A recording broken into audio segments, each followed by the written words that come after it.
The wire transfer went through at 9:14 on a Tuesday morning, and by 9:20 I had stopped it.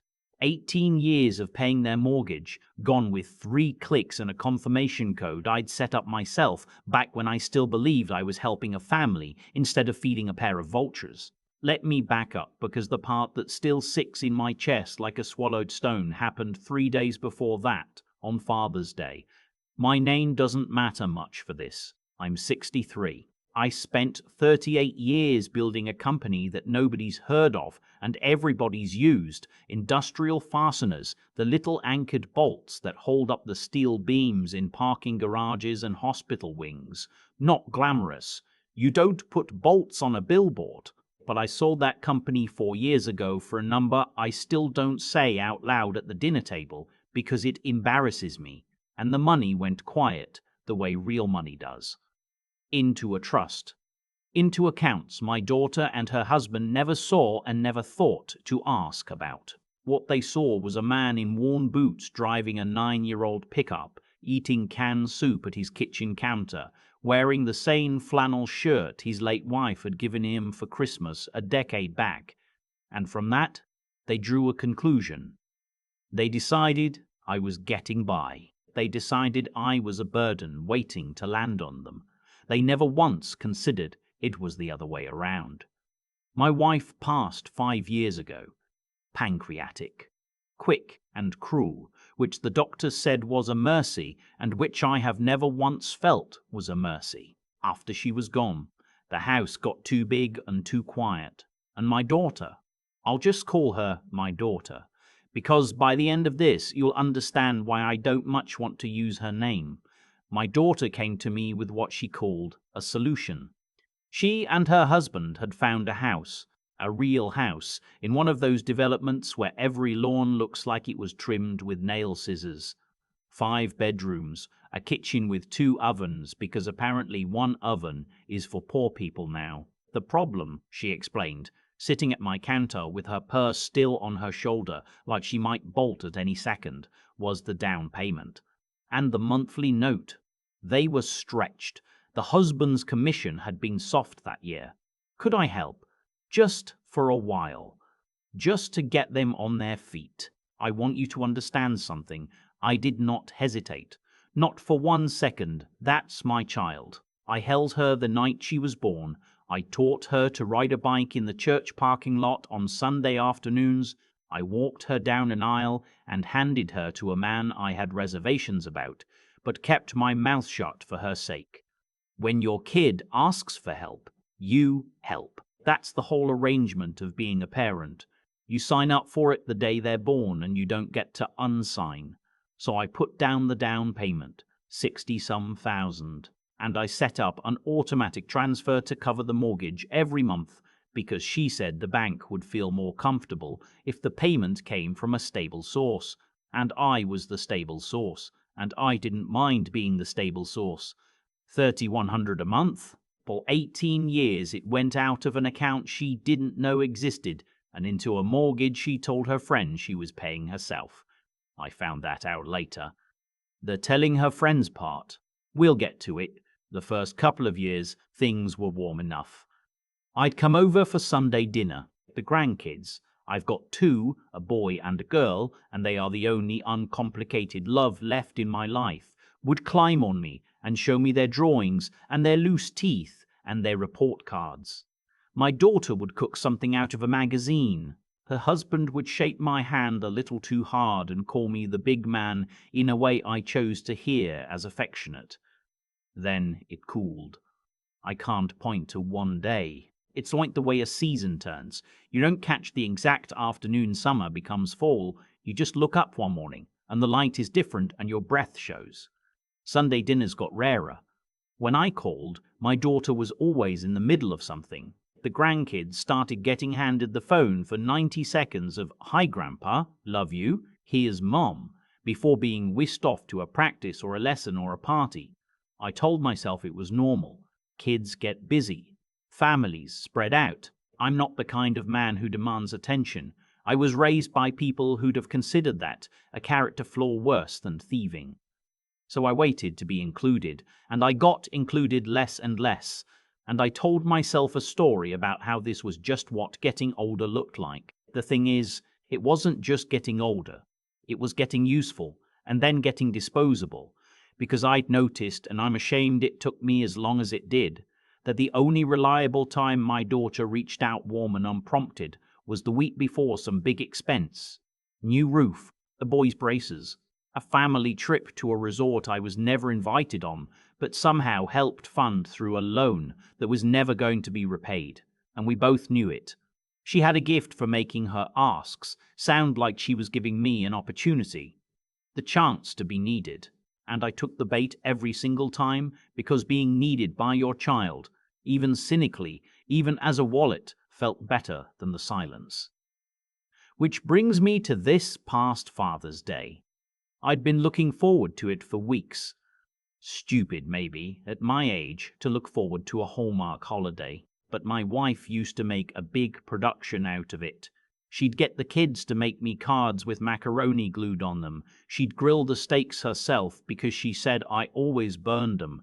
And even after the kids were grown, she kept the tradition going. Just the two of us on the back porch with steaks and a bottle of something she'd hidden from me as a surprise. After she died, Father's Day became the hardest Sunday of the year. So when my daughter called 2 weeks out and said they were doing a real Father's Day dinner this year, the whole family, you have to come, something in me lifted that I hadn't felt lift in a long time. I bought a gift for each grandkid. I bought my daughter flowers, peonies, her mother's favorite, and I drove to 3 stores to find them. I even thought about the husband and picked up a bottle of the bourbon he was always going on about, the kind with the wax-tipped top that costs more than I'd ever spend on myself. The dinner was at 6. I got there at 5:40 because I am my father's son and being late is a sin in my book. I parked my old truck on the street rather than the driveway. I'd learned that lesson. The truck didn't go with the neighborhood, she told me once, laughing like it was a joke and not. I rang the bell. I could hear voices inside, more than just family, laughter, the clink of glasses, music. My daughter opened the door, and I watched her face do something I'll never forget as long as I live. It fell, not in sadness, in inconvenience. Like a delivery had shown up that she'd forgotten ordering. She stepped outside and pulled the door mostly shut behind her. "Dad," she said, "what are you doing here?" I held up the flowers, the gift bags. "It's Father's Day," I said. "You called me. You said 6, and here's where she said the thing." She lowered her voice, glanced back at the door, and told me that the dinner was actually more of a thing with friends this year. That her husband's boss was inside, that there were people who matter for his career, and that she gestured at me, at all of me, the boots and the flannel and the flowers in my fist. She just didn't think it was the right vibe. She'd send the grandkids out to say hi. Maybe we could do our own thing next weekend. Just us. I stood on the porch of the house I had paid for, holding peonies that cost me an hour of driving, and I was told I wasn't the right vibe for Father's Day. "I want to tell you," I said something cutting. "I want to tell you I had a speech." I didn't. I think I said, "or okay." I think I said, "okay." I think I actually said, "okay." I handed her the gift bags and asked her to give them to the kids, and I kept the flowers because handing them over felt like one humiliation too many, and I walked back to my truck that didn't go with the neighborhood, and I sat in it for a minute before I trusted myself to drive. That's when the boy, my grandson 9 years old, came tearing out the front door in his church clothes and ran down the lawn and threw his arms around the truck door before I could pull away. He'd seen me from the upstairs window. He asked why I was leaving. He asked if I was coming to the dinner. And I had to look at that boy's face and find a lie kind enough to fit it. And I told him Grandpa wasn't feeling great and was going to head home and rest, and we'd see each other real soon. He gave me the peony's worth of love I hadn't gotten inside. Then his mother appeared at the door and called him back with a brightness in her voice that was entirely for the benefit of whoever was listening behind her. And he went, looking back twice. And I drove home and ate a can of soup standing up at my counter, because cooking for one is a thing I have never gotten the hang of. I didn't sleep that night. Not from crying. I'm past the age where that comes easy. I lay there and I did the thing I'd refused to do for 18 years, which was add it all up. The down payment, the monthly notes, 3,100 a month, times 12, times 18, the braces and the roof and the resort, and the loans. I don't want to say the total because it isn't the point, and also because it's the kind of number that makes you feel like a fool, and I'd spent enough of that night feeling like a fool. But somewhere around 3 in the morning, the foolishness turned into something else, something cold and clear and almost peaceful. I realized I had been confusing two different things my whole life. I thought love and money were the same gesture, that writing the check was the same as being the father, and my daughter had figured out, long before I had, that they weren't the same thing at all, that you could take the check and discard the man. She'd been doing exactly that efficiently for years, so at 3 in the morning I stopped being the stable source. The first thing I did, the very first thing, was nothing dramatic. I made coffee and I called the man who'd managed my affairs since I sold the company. I left him a voicemail to call me when the office opened. Then I sat at my kitchen table with a legal pad. I'm a legal pad man, always have been, and I wrote out everything I knew to be true, in order because I'd learned in business that you don't make a big move angry, you make it documented. Here is what was true. The mortgage was in my daughter and her husband's names, but the down payment and every single monthly payment had come from me, traceable, every wire stamped and recorded. More than that, 2 years back, when the husband's commissions cratered and they nearly missed a payment, I hadn't just covered it. On the advice of the man who manages my money, and because I'd grown quietly uneasy without admitting why, I had bought the note. The actual mortgage. I purchased it from the bank through an entity with a name that meant nothing to anybody, and I held the paper. For 2 years, my daughter and her husband had been paying their mortgage, in their minds, to a faceless lender. The faceless lender was me. The monthly transfer I sent them didn't cover a bank's mortgage. It cycled back to an account I owned. I had been, in the most literal possible sense, paying myself rent on my own daughter's house and letting her believe she was a homeowner. I'm not proud of how that happened. The money manager had set it up as a tax and estate maneuver, and I'd signed where he told me to without fully sitting with what it meant. But sitting with it now, at 3 in the morning, on the worst Father's Day of my life, I understood that the man I'd been keeping my mouth shut around held on paper the roof over my grandchildren's heads. That's a terrible kind of power. I want to be honest that it felt terrible, and also that under the terrible there was a clean line of something that felt a great deal like justice. Both things. At the same time, that's the part nobody tells you about getting even, that it doesn't arrive pure. Tuesday morning, I went to my money manager's office in person.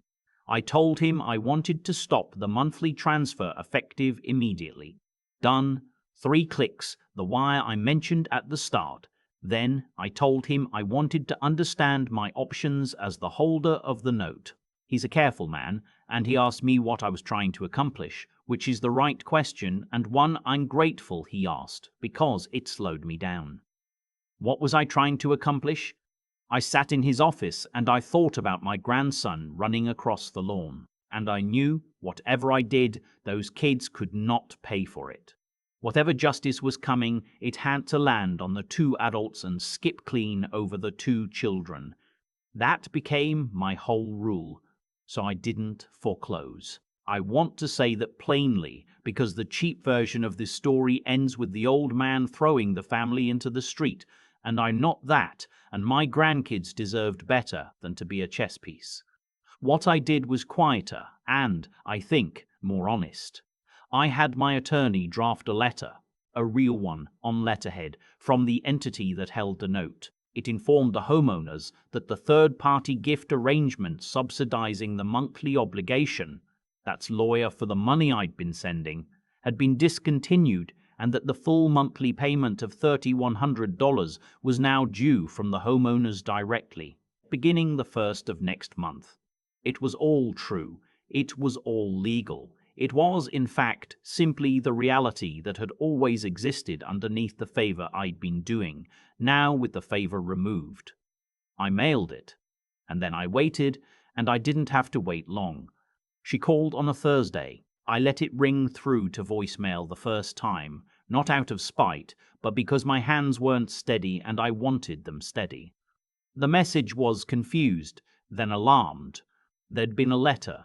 Something about the mortgage company. The payment had changed, or there was a glitch, or the bank had done something, and did I know anything about it, and could I call her back? And this was the part. She actually said, "We might need a little help sorting it out, Dad." A little help. After Father's Day. She didn't connect the two at all. In her mind, I was still the wallet, dormant between asks, ready to be activated. I called her back. I asked her to come over, alone, and to my surprise she did the next afternoon, with the worry already on her like a coat she couldn't take off. She sat at the counter, purse on her shoulder, same as 18 years ago, and she told me about the letter and the mortgage company that nobody at her actual bank seemed to know anything about, and how the payment had somehow tripled, and how stressed her husband was, and how she just needed me to make a call and straighten it out. And I let her finish. My wife taught me that. Let people finish. People tell you who they are if you let them finish. When she was done, I asked her one question. I asked her who she thought had been paying for the house. She looked at me like I'd asked her something in a foreign language. She said they were. They'd been paying their mortgage for 18 years. It was their house. And I watched her say it, and I understood that she actually believed it. The transfer I sent every month had become, in her head, just a thing that happened. Weather, gravity, a fact of the world that required no one to thank. She had no idea the gift had ever been a gift. So I told her, not cruelly. I didn't raise my voice. I laid out the legal pad, the down payment, the 18 years of transfers, every one of them mine. And then the part that took the color out of her face, that the note itself, the mortgage, the paper, belonged to me. That the faceless company she'd been mailing letters to was a man she'd left standing on a porch holding peonies because he wasn't the right vibe.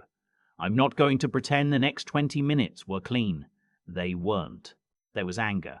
Hers, fast and loud, the way it always came when she was cornered, and she reached for the old tools, the guilt and the grievance. How I'd always tried to control her with money, how this was so like me.